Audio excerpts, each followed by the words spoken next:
Hey everybody, Jonathan Broadbent here, your host of UnWoke Academy. Joining me today, I have Rebecca Terrell from John Birch Society and the New American. If you weren't already aware, this is actually going to take a couple of interesting twists and turns and a few different elements of conversation.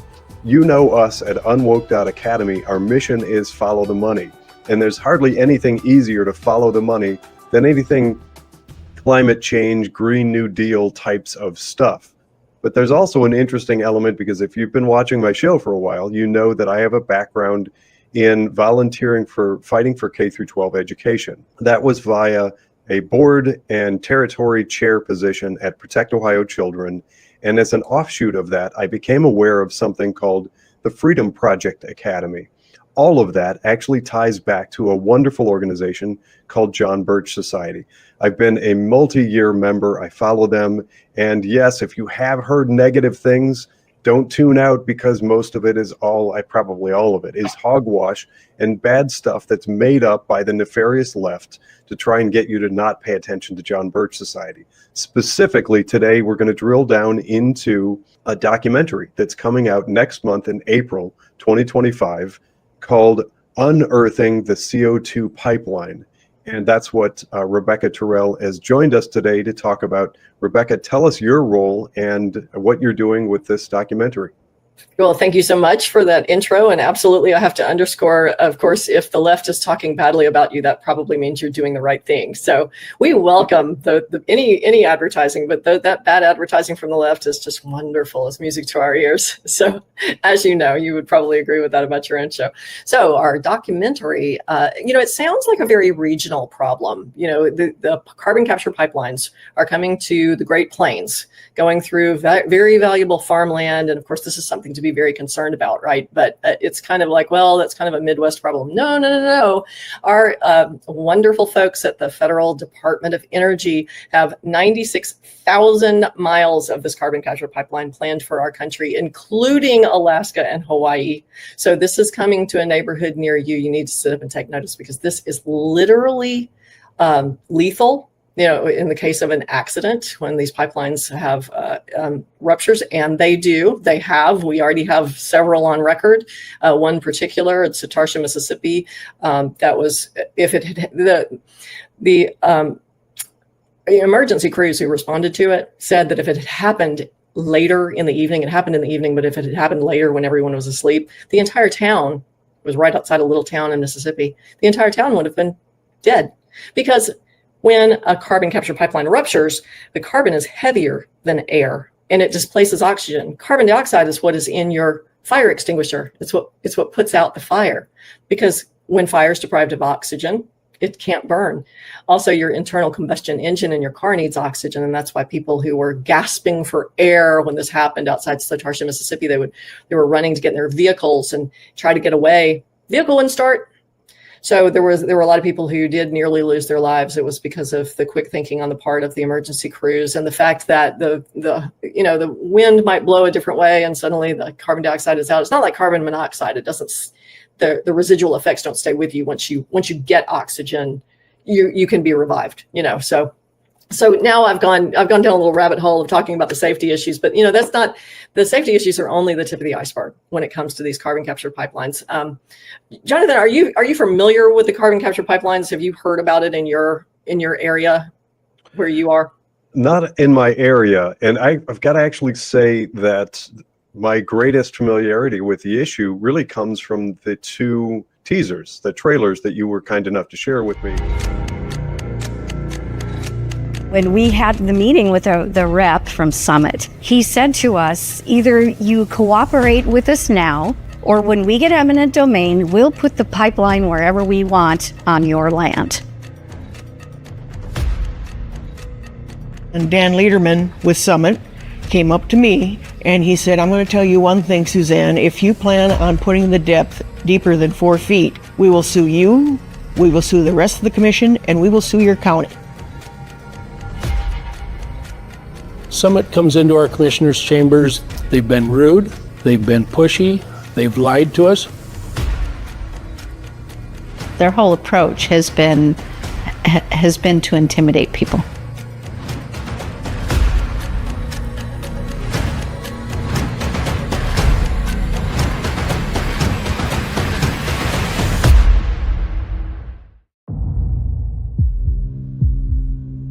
It was a tremendous roar.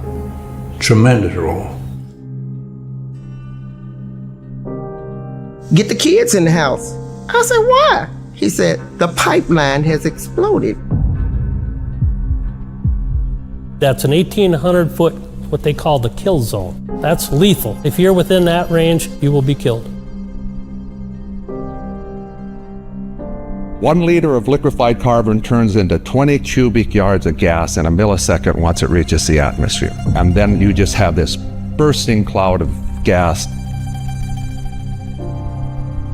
You translate a 9-inch into a 36-inch pipe, that kill zone is 5 miles. We would never be able to get people to safety in time.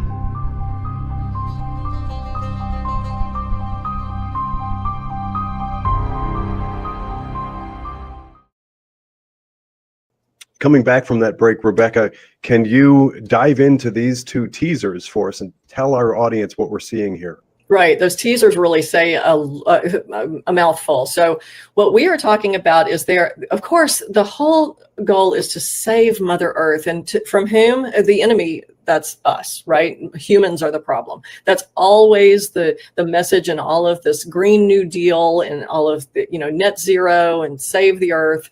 Humans are a cancer on the earth. We must get rid of the cancer, right? So we have to get rid of all of this carbon that we're belching into the atmosphere, which of course you and I both know carbon dioxide is plant food. Carbon dioxide is good. We also know from the biological record that increases in temperature do not follow increases in atmospheric carbon dioxide. It's just the reverse. Increases in temperature tend to make carbon dioxide be more dense in the atmosphere. And you funnel carbon dioxide into a greenhouse to make the plants grow. Carbon dioxide affects the greening of planet Earth, right? So the line is, we've got to save Mother Earth from all these carbon belchers, us nefarious humans. Well, you've got this nefarious agenda behind this huge boondoggle, because carbon capture, and we can go into that too. I don't know how much time we have, but we can go into the ridiculous boondoggle, because actually the process of capturing carbon is so energy intensive that it is actually net carbon additive at the end of the day when you look at the whole process of capturing carbon. Now, it's not completely new. Carbon capture pipelines have been around since the 1990s, and companies will use them to use an oil refinery, say. They'll capture the carbon that they release from their oil refinery process. They will condense it into this liquefied CO2 and transport it through very short pipelines back to the oil wells, where they get more oil and gas out of these wells. It's a process called fracking. And a lot of people are probably familiar with that. It's a CO2, liquefied CO2 that they inject into those wells to get out more of those natural resources that otherwise they wouldn't be able to pump out, right? So it has a commercial, it's viably a commercial application. There are other commercial applications for CO2 as well. It's what's injected into your Coke or your Pepsi, right? That's carbon dioxide. But this is talking about capturing CO2 from ethanol plants. And by the way, we could also talk about the biogenic carbon that's in, when you take corn and get the ethanol out of it, and you release carbon dioxide into the atmosphere, it's just the carbon dioxide that the corn took up in the first place to be able to grow. So you're actually not adding carbon to the atmospheric carbon dioxide, to the balance, by processing ethanol. So they're going to capture all this carbon dioxide from all these ethanol plants, funnel it thousands of miles across very valuable farmland. And that's what all of these farmers, I went to South Dakota, I went to Iowa. I've also interviewed farmers in North Dakota. And all of them say the same thing. People need to understand how much food this is going to take out of our food supply. That, you're talking about, an area of the country where we could feed the world just in this one little area of the country. And and you go, well, just lay the pipeline and then farm over it. It's not that easy. People need to understand too about the easements that they're trying to force people to sign. They're invoking eminent domain. Now remember, these pipeline companies that are coming through are not public companies. They are private for-profit companies. And the only reason they're interested in these pipelines is because of the federal subsidies that are behind them. And I want to say too, I know Trump's doing a lot of good things, but during his first administration, he upped the subsidies available for this carbon capture technology, for developing carbon capture technology, carbon dioxide removal and storage. That's a related industry where they're actually sucking carbon dioxide directly out of the atmosphere. Again, very energy intensive. Another industry, another application that is net carbon additive. So it's absolutely, it's a boondoggle. You know this. They're not really wanting to remove carbon dioxide from the atmosphere because that we can measure it. We have the actual numbers to prove that carbon capture and carbon dioxide removal and storage is net carbon additive. So you're taking valuable farmland, you're stealing people's, they're wanting to invoke eminent domain for these, claiming that this is for the public good, that we're removing carbon dioxide for the public good. The story just keeps getting more and more crazy. So that's what we're trying to tell in this documentary. But to warn people too, the documentary isn't just about telling the story of the carbon capture pipeline. The real point of the documentary is to say, what's the agenda behind this? And you and I both know, and it's the words ring in our ears with a sour tone, Agenda 2030. This really is Agenda 2030 on the ground level. And this is not speculation. This is not conspiracy theory. I'm taking this directly from their own words, the words of the UN bureaucrats who've plotted this, who've developed these schemes, the United States, the federal bureaucrats who are cooperating with it. When Bill Clinton was in office, was when they had Agenda 21, full blown, and they were talking about he had a special advisory committee on Agenda 21, which is kind of the umbrella. Of course, as you know, Agenda 21 is what President George Bush signed us onto, and then it expanded under Bill Clinton, and since he came next. And they were writing down, okay, this is how we're going to implement all the policies of Agenda 21, and Agenda 2030 is just kind of continuation of that. How are we going to implement that here in the United States? Because we have all these conspiracy theorists, and they're going to come out and because the John Birch Society has done a great job of destroying Agenda 21 and Agenda 2030 in the public mind. And we know that too from Heidi Beirich's big expose back in, was it 2014, where she blamed the John Birch Society for making the Agenda 21 taste bad in the mouths of Americans, right? So, we're like, yay, we're proud of that. But what we're trying to show with this documentary is they're coming for your land, your private property. Right now, it's the farmers in the Midwest. Once they get that taken care of, they're coming for you too. And we know this. Again, we know this. It's written in their own plans. They have the 30 by 30 project where they intend to protect 30% of land and waterways in this country, and of course across everywhere else across the world too. It's going to be across the world because there's no place, there's not the remotest village in Africa you can go to and you don't hear something about some UN influence and sustainable development, right? So it's everywhere. And they have written about it. They have said, like for instance, when Bill Clinton had his advisory committee, they said, okay, we're not going to use the word Agenda 21 because Americans don't like that. So we're going to use some other verbiage. We're going to implement this at the local level using comprehensive plans or smart growth or smart planning, words like that. And you've heard that. And the reason you've heard it is because every single city and county in this country now has a comprehensive plan or a smart growth plan, or even small towns. And I will promise you, the city planners or the county commissioners who've approved these things, they have no idea that it's coming directly from the United Nations. They think, oh, this sounds good. Of course, who wouldn't want to have sustainable development and all of this stuff? But you see those buzzwords and you go to your own city records and find out what is going on at your level. Find out about this. It doesn't take a college degree. It's easy. We have all the resources that you need at jbs.org and at thenewamerican.com. So it doesn't take a lot of reading to understand, oh, okay, this is what's going on here. And what they want to do, by the way, that 30 by 30 initiative, they do plan to follow that with a 50 by 50 initiative. They are going to have 50% of the land and 50% of the waterways under protection by the federal government, which means private property is going to become public property, but not, it's going to belong to the federal government. It gets taken away from us. It's all toward that, the World Economic Forum thing. You will own nothing and you will be happy.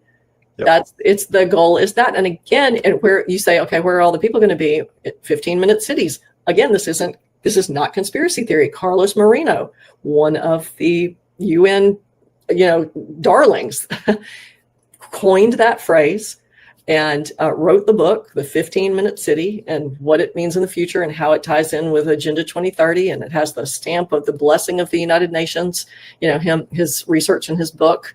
And they have already broken ground on 15-minute cities. They're already planning 15-minute cities like, the LA fires. Did you hear Gavin Newsom talking about using the verb? He doesn't say 15-minute cities. But he says we're going to build back better, and those are key words that are right associated with that with 15-minute cities. Yep. Already in Oxford, England, there are 6 zones in Oxford, England, and you cannot pass out of your zone without a special pass. We've talked actually about 15-minute cities in Canada, and a couple of years ago, I was honored to have as guests some of the Ottawa, Canada truckers who were protesting in Ottawa, Canada. Oh, lovely! Made great connections there. Yes. For this podcast. And we know that there are 15-minute cities popping up all over the place. What you may not know, my friends, my UnWoke audience, is that according to lore, I am very close to one of the planned first 15-minute cities in the United States. I'm just outside of Cleveland, Ohio, where Cleveland Mayor Justin Bibb has been making noises for years about being the first 15-minute city in the U.S. Cleveland is also home to the largest private foundation in the U.S., the Cleveland Foundation, and that ties in. And to your point, Rebecca, we actually have a 5-county-wide planned climate action plan. It's a climate action agenda that seeks to take over and usurp local private government with a centralized, unelected board of bureaucrats in downtown Cleveland that's going to dictate everything for this entire region. They have done statewide tests and these sort of quasi questionnaires resulting in you wouldn't even believe the numbers and statistics that are coming out of this thing. I've actually been privy to some of the advanced rubrics of this climate action plan. And I'll just sort of tease it up this way, and I want to get your feedback on this. Mm-hmm. There's a high-level person from this bloated, way overfunded organization in downtown Cleveland that's seeking to influence 5 counties. They have done a recent questionnaire, and I use that term sort of loosely because one of the things that the greenie meanies, that's what I like to call them, the Green New Deal types, right. They use something called the Delphi methodology, the Delphi method, to really kind of pre-engineer the outcomes that they want from questionnaires, and then they build this new society based upon it. Mm-hmm. Sorry if that's a lot to eat all at once. It's more than a bite-sized piece, but this is kind of complicated, dense stuff. But hear me out. It gets back to something that I think everybody can get their heads around. Mm-hmm. As Cleveland is trying to be an epicenter of the push for this 15-minute city kind of thing, they paid for this questionnaire, this survey that went out to the public, found out that they sent, I believe, there are 96,000 people in my county. They sent 17 questionnaires and 2 people answered. From that, they're extrapolating how to build bike paths in my rural county. These bike paths, there's something like, even of all the people who have answered 5 counties wide, there's something like high 80s, 90% of people say they never ride a bike at all. Not riding a bike. But from that, we have this organization that is trying to be a 15-minute city that is decided based in a completely backward, nonsensical twist of any common sense, has concluded that by 2030, they want about 80% of people riding bikes. I wouldn't doubt it at all. Complete and utter nonsense. Insanity. It is mystifying. Well, they're after our cars. They have been for decades. Yeah. They're after our cars. They absolutely are. One other thing to throw in there for relevance, and then I want to get it back to you for your comments on these things, just giving you a sense of what's happening here locally, because I happen to be, I've got my ear to the ground on these issues. I try to at least be well-informed, if not very well-informed on these subjects. Somebody has actually been brought to my attention I'm actually trying to get this family on this program at some point in the near future. There is a 6th generation farm somewhere in Ohio. They're southern Ohio, I believe, that after 6 generations just recently lost the farm. They lost the farm because the state of Ohio and the EPA and all sorts of agricultural greenie meanies went after them wave after wave after wave with regulations that it couldn't keep up with, and eventually lost this farm. That's a clear indication of exactly what you're talking about, Rebecca, right? Absolutely it is. And it is through regulation that they're going to try to achieve this. Now, right now, we've probably depressed a few people, right? And I want to say, okay, this is how they've done it. So what you're talking about in Cleveland, they're actually building a 15-minute city in, is it Indiana or Illinois? Indiana, the LEAP project. Are you familiar with that? LEAP, L-E-A-P. I'm familiar with that one. I forget what LEAP stands for, but it's an acronym, but it's L-E-A-P. And it's funded by the Indiana Economic Development Commission. Now that sounds it sounds like, well, that's a state thing and we're building good. Well, guess what? The Indiana Economic Development Corporation has offices in China and across Europe and in Israel and in, I think, Ukraine. I can't remember. I'm doing this off the top of my head. So I think we talk about the LEAP project in the documentary. I say I think we talk about it because I wrote a script and then gave it to the studio, and not everything I wrote got in. So there's a lot more of the story than you're actually going to see in the documentary. Even the documentary is good, not knocking it. But so you're talking about, people will come in with these NGOs that are funded by federal tax dollars and also by the UN. And they come in and they've got everything in glossy print, and they've got all the plans already laid out, and they present them with all these glossy colors to your city commission or your county commissioners, your city council. And, they sign on the dotted line. Oh yeah, we're going to implement this. This is great. They've got big money behind them. The people who are doing that in your area, they have big money behind them. Yep. But they're also trusting that we're going to stay asleep, that we don't know what's going on. They've put this in through the back door. They've come in there. Oh, it sounds great. People don't know what's going on. Now we do, because of these carbon capture pipelines. There is a county commissioner in Iowa named Steve Kinkle. He has written basically a 12-step program. I think that's funny.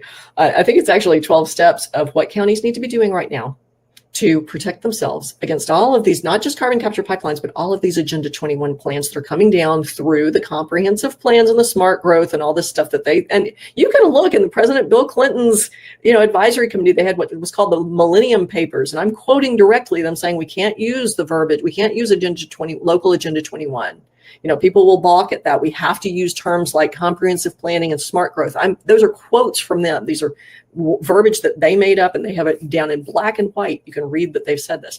So we need to be aware of this. Then we need to go to our county commissioners and city councilmen and educate them in a way not confrontational. If you go in there and say, oh, this is a conspiracy, it's Agenda 21, they're going to slam the door in your face because you're going to sound like a crazy, right? But if you start with a documentary like this one and show them, okay, that's what this documentary does. This documentary shows, okay, this is the agenda behind this, capture carbon to save Mother Earth. And in the meanwhile, you're stealing private property away from the people who feed us, and Yep. So you've got to educate yourself, but then they've implemented it at the local level everywhere because they know that's how our government is formed, right? We're supposed to be, except thanks to the Abraham Lincoln administration, it kind of turned it on its head. What he put the federal government, the states subservient to the federal government, which that's not the way our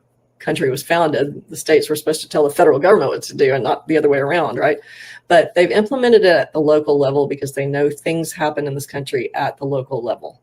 And they're right. And they're keeping it secret because they know that just a few of us working at each one of those county commissions or each one of those city councils can turn it on its head. We can stop it in its tracks. And they've done it in South Dakota.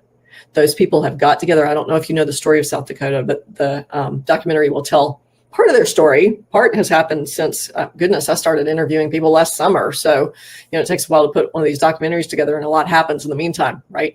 But South Dakota has just demolished carbon capture pipelines within their jurisdiction. That doesn't mean that they're completely safe. They know they've won a huge battle. A bunch of them, there was something called the Landowner Bill of Rights that the legislature, the state legislature passed into law, and Christine Ohm, that wonderful Republican governor, signed it right into law, saying yes, these carbon capture pipelines can use eminent domain to get the easements. And so many farmers got up in arms. They ran for office. People who never thought they'd run for office, and they ran for office, and they won. They unseated something like, I've heard 11 and 14, and I'm like, wait. Anyway, they've around a dozen incumbents. They entrenched incumbents. They unseated. And they have taken back over that legislature. They have just recently, in the past couple of weeks, passed legislation saying absolutely no eminent domain for carbon capture pipelines. They're putting up more safeguards as they go to safeguard their state against all of these Agenda 21 items. And so it can be done. Now, it's been at great personal expense, of course, because they're doing, they're getting out in the public eye, and they're getting involved and getting outside their comfort zones. And a lot of money. They've had to spend a lot of money defending themselves in court against these encroachments, but they won the battle. Now they're going to Washington, D.C. because the pipeline companies are now petitioning, they're lobbying up on Capitol Hill for a federal, usurpation for the federal government to come in and say, okay, South Dakota can't say that, where this is for the good of the country. South Dakota can't stand in the way.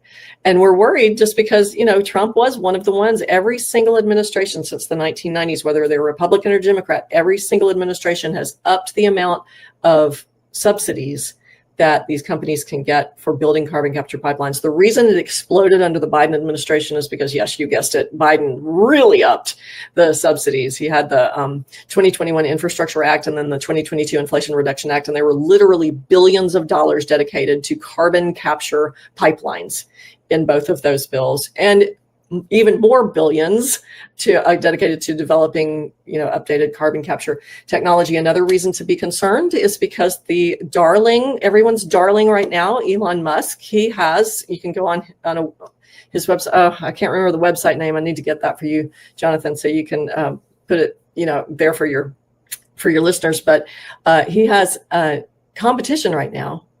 I forget how many millions of dollars he's going to donate to the person who can come up with the best carbon capture technology. So we need to realize that the good guys the price of freedom is eternal vigilance, right? Yep. So just because he's a good guy doesn't mean he's a good guy all the time, so we have to realize if we want to stay free, we have to fight for it. We can't just sit back in our easy chairs, unfortunately. It seems ironic that we have a president who has worked hard twice now to pull us out of the Paris Accord, the climate accord, whatever they call that thing, the nonsense from Paris, and is supporting DOGE, which is trying to look for fraud and corruption and abuse of taxpayer spending. And on the flip side of that coin, we've got these types of activities. Yeah. They're completely diametrically opposed to one another. I know. And it makes you think too, they can be very clever the way they state things. Who could be against cleaning up the environment? Who could be against sustainable development? And they use all these terms that if you say I'm against that, you look like a, not just a bad guy, but a hideous villain. So I don't know. I can't explain that exactly, except to say I wouldn't want to be the president. I think I'd be assassinated if I were. I don't envy that role at all, and what President Trump has to go through. Just giving an indication of exactly what you're talking about. There's a group of us here. I've mentioned Cleveland, Ohio, and the interest in developing a 15-minute city here, and kind of the momentum that, at least I think for the moment, some people in the county of Cuyahoga, that's where Cleveland is located, believe that they have some funding and momentum. There's a group of us that have been fighting back aggressively, and it's spread. We now have some major players in some neighboring counties that have to be part of it in order for it to go forward, who are presenting some roadblocks. So there is some hope, and you're exactly right. It doesn't take many people to wake up and ring the alarm bell to have significant impact on these things. Right. And that's what the John Birch Society is all about. We're about having local chapters all across the country working on these same agenda items. So everybody's working on, okay, let's get rid of Agenda 21 in our local community. But if everybody across the country is doing that and focusing at the local level, which is completely doable, you don't have to travel to Washington, D.C. You don't have to have big money and lobby and all this stuff. You can do that at your local level, and you can get to know your county commissioners and your city councilmen, and you could even run for office and be one of them. School board, not so much. I know that, and I admire you. I applaud your efforts to promote good schooling. I don't know. The schools are. I would like to see public schools go the way of the dodo bird, and we'd all be better off if they did. Yes, exactly. I can say that absolutely. And just as a side note, and I've mentioned this before to my audience here, it was actually a conversation, I want to say, about 7 or 8 years ago at a presentation by Alex Newman. I was introduced to Alex Newman and got a chance to stand and talk with him one-on-one. And he created the public school exit. Yes. Yeah. So I actually somewhere on my desk, I have one of his original cards from way back when. Oh, wonderful. Connected to John Birch Society.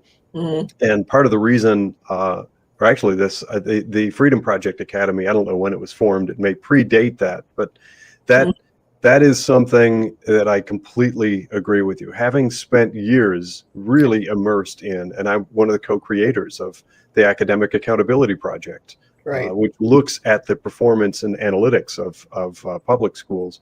You're absolutely right.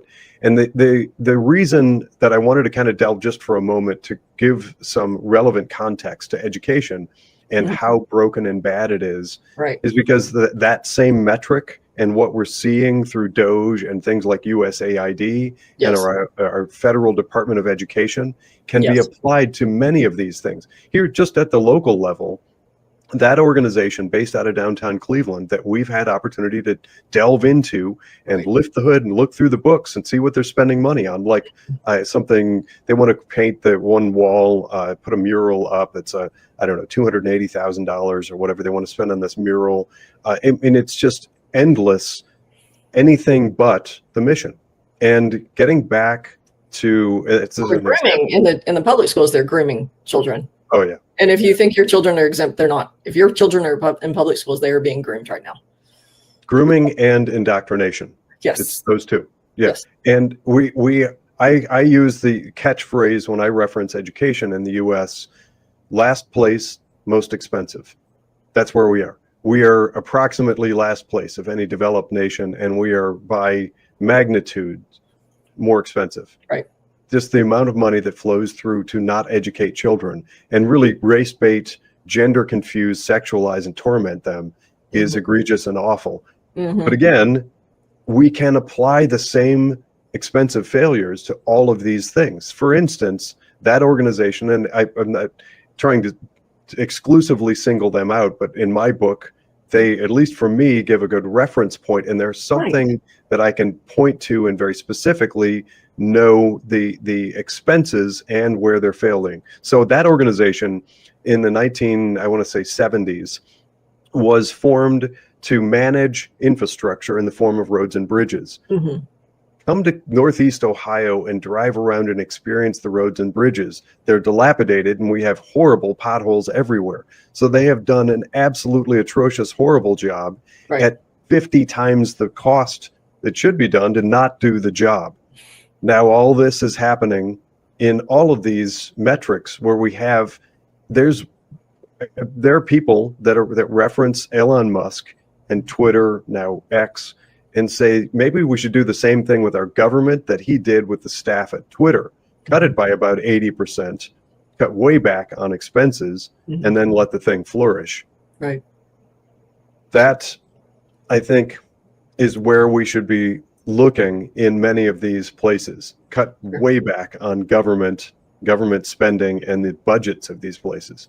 Right. Well, I mean, if you think about it, our founding fathers set up the country to be individual states. And the only time the individual states would get together would be if there were an outside invader coming on our shores. Yeah, we'll all help each other get rid of that outside invader. Otherwise, keep keep your mind on your own business. Keep your nose out of our business, and that's the way we should be. Right. Our government, the fact that we have this onerous federal government, we call ourselves the land of the free and the home of the brave.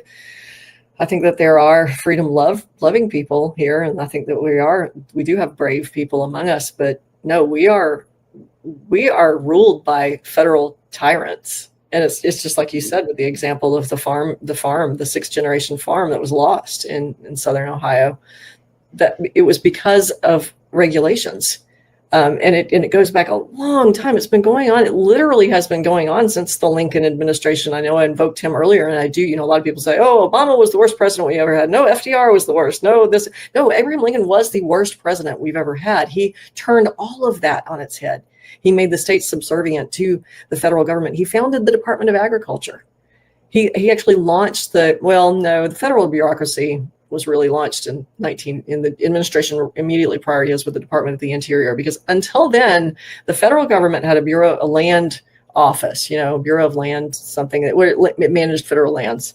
But the Department of Interior was established. It wasn't just the Bureau of Land getting a name change. It was a brand new department. It was established to regulate the resources on those federal lands, to regulate land use, to regulate water use, and to regulate mineral use. That boom, all of a sudden you've got this federal government coming in. We're regulating that. That was the beginning of the tyranny that we see now. So it didn't just happen. A lot of people, I think what happened in 2020? We had COVID, we had the stolen election. Oh my gosh, what happened? We want to get back to normal. No. We want, okay, I want to get back to the normal of 1820, as far as our government goes. But if you look at it's like this hydra, this growing hydra, the federal bureaucracy. And there's a book written called 3 Felonies a Day. I think that it was written by an attorney, and they can get anyone they want on anything that they want because of so many federal regulations and so many federal laws that they could accuse you of 3 felonies a day just because of how you live, because there's so much on the book. It's really against for our government right now. Our federal government is against freedom. What we saw, there's a silver lining to what we've experienced the last 4 years. What we saw in the weaponization of governmental agencies and non-governmental organizations, NGOs for short, has been eye-opening. A lot of people who were oblivious to how bad things are woke up and realized how our judicial system and these organizations can be used against we the people. Mm-hmm. J6, the people who went on January 6th in 2021 are a prime example. Our State Department, our judicial system, the Department of Justice, everything was armed against them, and they were victimized and vilified. Mm-hmm. In my book, there is little in my lifetime that compares to that egregious on our soil affront to what we believe is America. And taking that one step further, again, anybody who's watched this show, an ongoing fan of UnWoke.Academy, knows that my main business has been under weaponized regulator attack for going on 4 years. That's 4 years of battles just to stay in business. And that's because it really stems back to, the crazy thing is it doesn't even have to be all that much to trigger the ire and attention of the left. Right.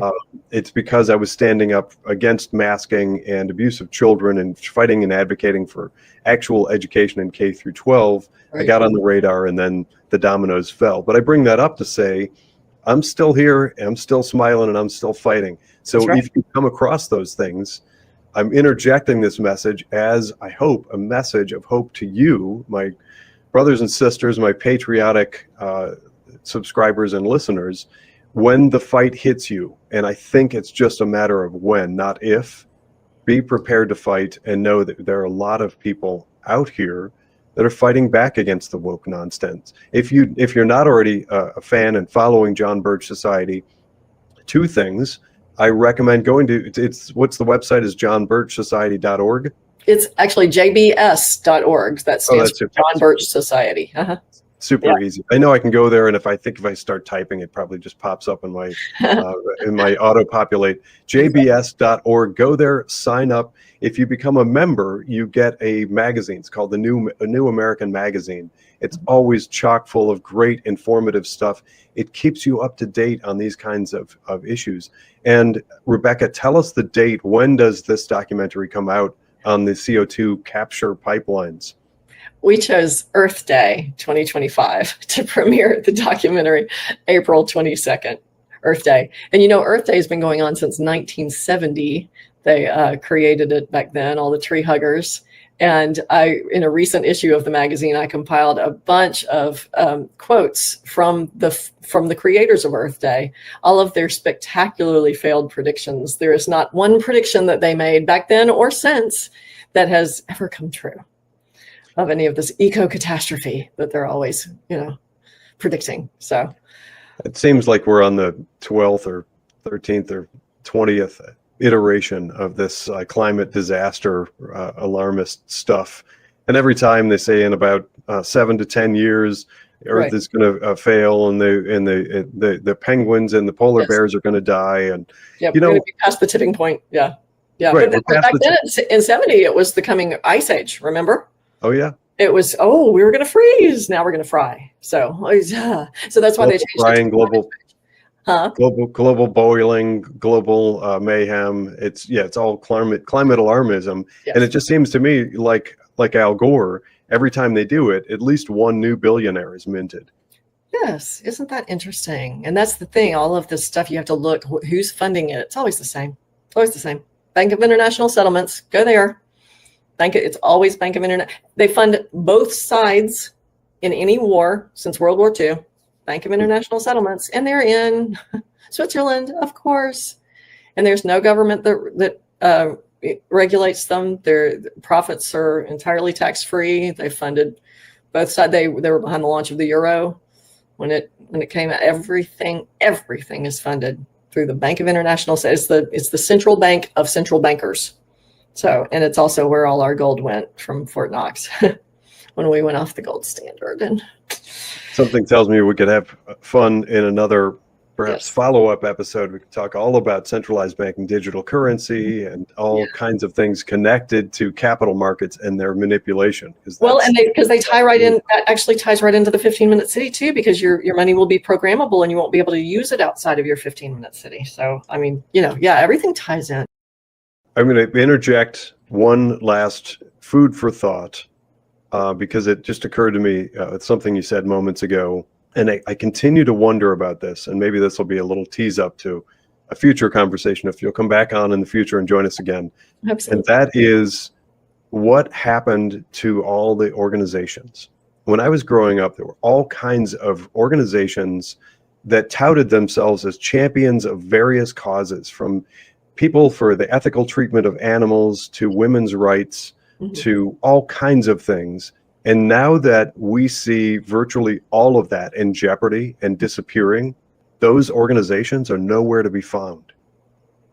It's really mystifying to me as things burn down and cities collapse and women and girls are abused and manipulated. And it's baffling to me that these organizations that have been soaking up billions of dollars for decades are nowhere to be found. Right. That's a very good point. A lot of nonprofits are grifting. They don't really want their problem to go away because then they would have to go away. So I think we can apply that same rubric, that same metric to many of the governmental organizations we're talking about. They don't want to solve the problem because then they wouldn't have an excuse to have that division or branch of government anymore. Exactly. Absolutely. So and you mentioned the J6ers. By the way, I was here in Memphis. There were 4 J6ers, and that night they actually released them at 2:00 in the morning, and I was there with a friend of mine to pick them up. So We could talk Good. about that too another time. But the J6ers are struggling to get back. It's hard. It's hard getting back on your feet. But if we think we live in a free country, look at those J6ers. Wow, those Well, people like me. You talk about some of those farmers who got fed up and ran for office, and they never thought they would. Some of the J6ers are doing the same thing. I know. They're really ticked at what happened, and they want the truth out, and now they're running for office. And And I hope every one of them wins and gets into office and just works relentlessly to get the truth out about what really happened in 2020 election and January 6th. Absolutely. Amen to that. We'll save that topic for another time. You That bet. unfortunately runs us out of time. Rebecca Terrell, thank you so much for coming on and joining us today.